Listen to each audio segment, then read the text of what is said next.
Welcome to the Concepts of Cooking. My name is Joseph Passy, and today we will be breaking down whole chickens into eighths. That's 2 legs, 2 thighs, 2 wings, 2 breasts. The breasts we will be taking off of the cages and butterflying. The legs, thighs, and wings we will be poaching with salt, pepper, garlic, and bay leaves. Then we will cool those down for frying at a later time. The cages we will be roasting in the oven along with some vegetables to make a beautiful roasted chicken stock. Step 1 is wash your hands. Wash your hands really well. Anytime you're doing anything, touch your face, eat, step in the kitchen, step out of the kitchen, wash your hands, wash your hands, wash your hands. Step 2 is set up your station. Chicken is a very dangerous cross-contaminant, so once you're focused on it, be focused on it. For my station, I use a Lexan for the full chickens, a shoebox for the breasts, half shoeboxes for the tenders, 22 quart Cambro for the cages, a stock pot for the poaching, and a sanitizer bucket for my station and knife. I take the chickens out of the case for 2 reasons. One is because I want them all facing in the same direction, head up, breast towards me, so it's consistent. But 2 is the liquid in the bottom of the case. So I want to open up the cavity and empty all that out so I don't deal with that when I have a knife in my hand. Before you begin, steel your blade so that you have a nice sharp knife. There's nothing more dangerous than a dull knife. Always wipe your knife off afterwards. There's little metal shavings. You don't have to wipe your steel off every time. I only do that to show you how much also comes off of your knife. So, breaking down whole chickens.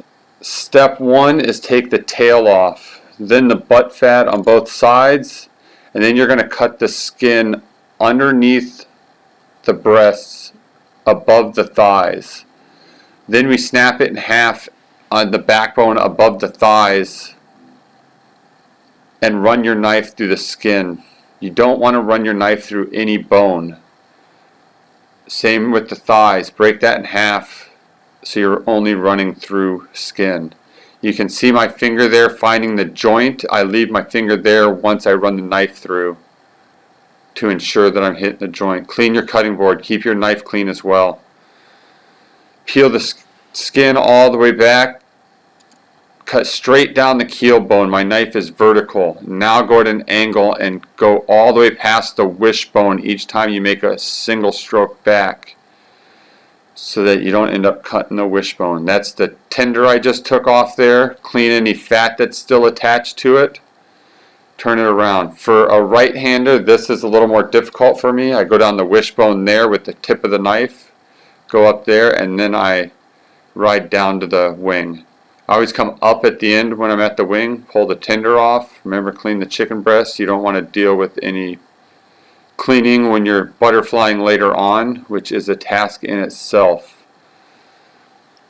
The wings are quite easy. You still have to find the joint. You'll see my finger go in there, find the joint, but I can move my finger because there's so much visibility. It's not hard to see where I need to be, as opposed to the thighs, which you cannot see, so you really have to keep your finger in place finding that joint.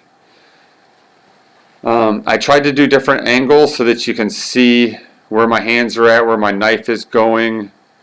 Remember, tail, butt fat. Cut the skin below the breast, above the thighs, so that you can snap it in half. I hold the chicken above the cutting board so that gravity keeps the skin taut when I cut it. The thighs, same thing, snap it in half. Find the joint between the leg and the thigh. Be very adamant about that. You don't want to be cutting through bone or even that much cartilage. You want to really be splitting right between there. Contrary to the name of this knife, it's not for going through bone. You'll see me come up from the bottom right there on the breast when I get down to the wing. I just find it easier than going downward and hitting the cutting board. At least you come upward into air, you know when you're done. Tail, butt fat. My best advice is to take your time You don't have to work fast. Get a chicken, try to do the same thing, or get a job doing this. I mean, I've done about as many chickens in my life as Bradley Cooper's character in Burnt did oysters. It's just, I mean, how do you get to Carnegie Hall? Practice, practice, practice. My best advice for taking the breasts off is you go straight down the keel bone with the tip of the knife. And then when you're going down the rib cages, you're using the broader side of the knife in long, smooth strokes, letting the side of the knife run along the bone. You don't want to be leaving a bunch of meat on the cages. That's just wasteful. The skin on the wings, make sure you pull that tight and get all that excess off. You don't want to deal with that later. You will also be using that for the stock. Always clean your cutting board. Clean your cutting board, clean your cutting board. You can't really tell from this video, but once I get started, I never set my knife down. I use it for everything, to hold and cut, scrape my cutting board. So the thighs, when you're snapping this off, I put my finger straight across the backbone so that I know exactly where it's going to break even. Same with the thighs, breaking that in half.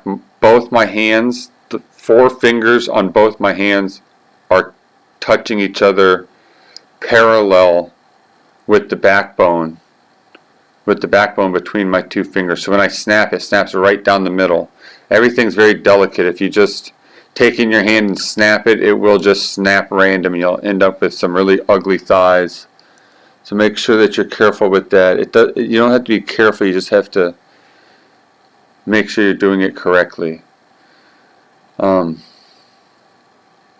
And then with splitting the leg from the thigh, you'll start to notice that there's a fat line really close to where the thigh and the leg join, but that does not necessarily mean that that is where the joint is underneath the skin. So make sure you really do use your finger and keep it in place while that knife slides through there. This case I'm doing is about 75 pounds, give or take 8 pounds ish. Probably not even that much, maybe 3 or 4 pounds to be honest. Sometimes I buy from different sources. They're 3.5 pound average chickens. There's usually about 23 chickens per case. By the time I do about 19 to 20 chickens, I will start to feel the difference in the dullness of my knife. It's not enough to get me to stop, clean my hands, sanitize my knife, re-steel it, but it is noticeable, which is to say that if you really start with a dull knife, it's quite the struggle all the way through. So make sure you start with a good sharp knife. There's nothing more dangerous than a dull knife. You have to put extra force behind it, which will cause slippage when it finally does go through. You end up having to hold stuff in a different manner so that it's more secure with all the extra added pressure, and then your hand is in the way when the knife does finally slip and go through. It's just much more dangerous. You want a nice sharp knife that slides through the meat. You can see I don't really have to hold the chicken in place. The knife slides through so smoothly it doesn't really move things around. I also don't have to make a sawing motion. I'm only cutting when I'm drawing the knife towards my body. So the next step after we're done with this will be to get the poaching liquid going. That means smashing some garlic. Well, I guess the first thing would be to wash your hands. Always wash your hands obsessively. Then it's get the garlic, bay leaf, salt, pepper, and water to cover on the chicken. Always smash your garlic. It releases the enzyme allanase, which substantially enhances the flavor. Get that on the burner, crank it on high. We need to keep an eye on that, bring it up to a boil. When it boils, we're going to put a lid on it and turn it way down. So these rib cages, we're going to put in the oven, as it says, 500 degrees, 45 minutes. But at 25 minutes, we're going to pull them out and pour the fat from it on some vegetable scraps. And then when we put the chickens back in the oven, make sure you rotate the pan 180 degrees so that we get even cooking. Even in my convection oven, it doesn't cook evenly. Now we're going to steel our blade so that it's nice and sharp before we butterfly these chicken breasts. My best advice for butterflying chicken breasts is to really look and see where your knife is going through. And when you look and see, you're also going to have to consciously cock your wrist kind of uncomfortably at first to be parallel with the cutting board, but also a little unparallel because something like a chicken breast tapers, starts off thick and skinny, and you want to run through it evenly all the way through. But it's more parallel than your wrist wants to be. Check on the broth, it's not ready yet. Check on your chickens, there's all the fat. I'm going to dump these on a bowl of celery, carrots, and onions. We've probably got some parsley stems in there, maybe some tomato tops and bottoms. Some parsnips are delicious in there. But that's about it. Don't put any leaves in there, lettuces, that kind of thing. Mix it really well. Don't worry about the fat you're pouring on there. We're going to remove all of it at the end, so don't think about that. What that will help us do is conduct heat. A dry food doesn't conduct heat very well as far as just air moving around it, where having oil on it will cause the oil to heat up, giving you an even transfer of heat, creating a nice even browning. We didn't have to oil our chicken because it is already well fatty.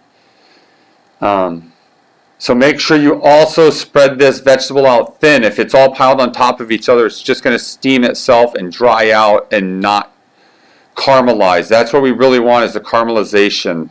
So make sure it's spread out thin. Overcrowding does not do any good.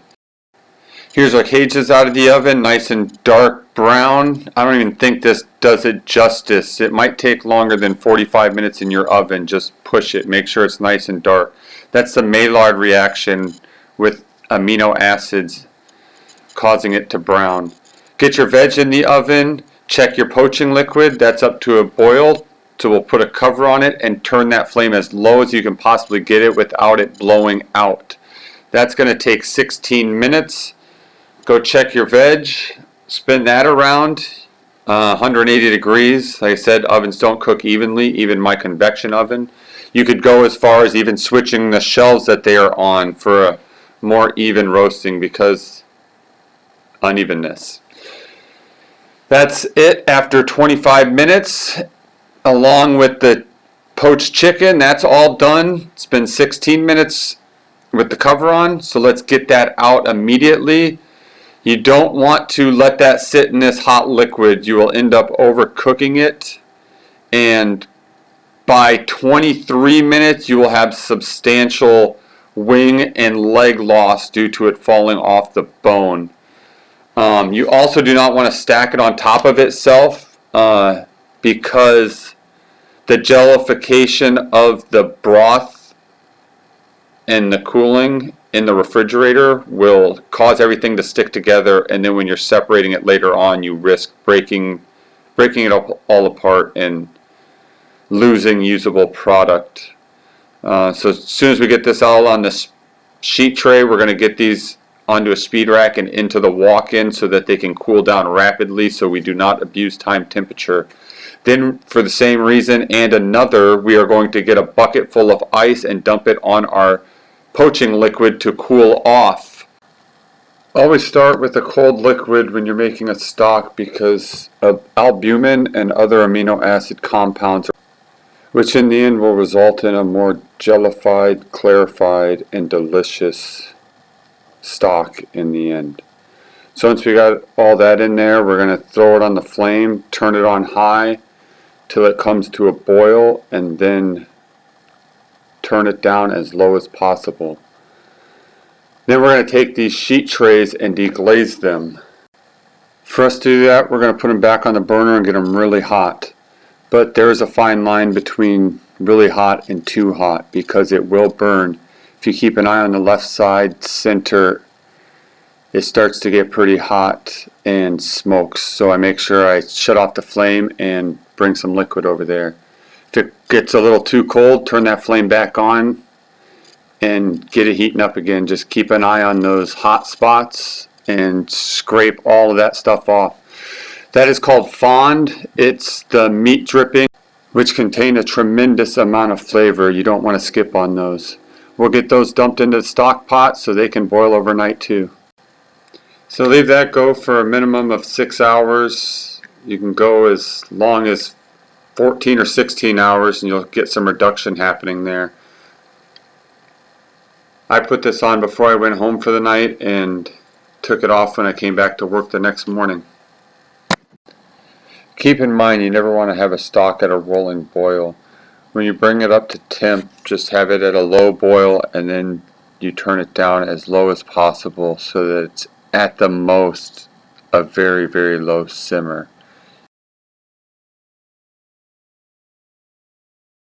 The first straining I do through a coarse china cap. Make sure you press all of this stuff through the china cap before throwing it out. There's a lot of liquid trapped inside this vegetable and bone mixture. So get all that stuff put through there. Then next we will go through a fine china cap. This I just use a pot because you're not really catching too much, just kind of the big stuff that pressed through the coarse china cap. You're going to want to do this step because the next one is quite tedious, and removing all this big stuff helps alleviate a little bit in the next one. Now granted, this is a little chopped and time-lapsed, but it took quite a long time to strain it through a chinois mousseline. The biggest trick for getting it through here is tapping it. Thinking like a archaeologist sifting through sand for bits. You wanna kind of get a popping motion so the sediment on the bottom hops up and allows other things to pass underneath it through the strainer. I found if you run the spatula through there, through the chinois, that it tends to plug the holes more than it helps. You might get some liquid flowing through at first, but as you go on and go on and go on, it tends to get really bogged down. Where if you just tap it the whole time, it seems to really work well. Then just shake really well, get all that liquid out. You don't want to waste anything. Plus you don't want to drip all over your station when you slide that across to the garbage can. After that, we're going to make sure that we get an ice wand into this so that we don't abuse time temperature. Every 20 minutes you're going to want to come back and stir that to make sure that it's cooled off really quickly. That's also why I leave it in this metal pot so that it can radiate the heat as opposed to a 22 quart Cambro, which will insulate the heat into the stock. Here is our final product. Nice, beautifully brown stock. You can see the fat at the top, which after being refrigerated will be easily removed.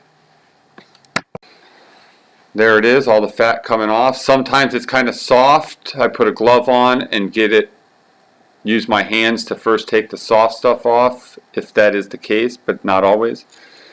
Here is the final product. On the left is a chicken and waffles with the legs, wings, and thighs on a banana waffle.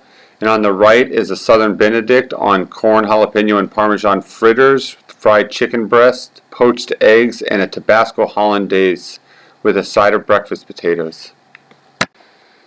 And that is all for this video. Thank you for joining me. I hope that you've learned something and have not suffered any casualties and loss of fingers or limbs or scalding liquids. There's a few buttons down below if you want to do. If you don't. Either way, have it. And I'll see you next time.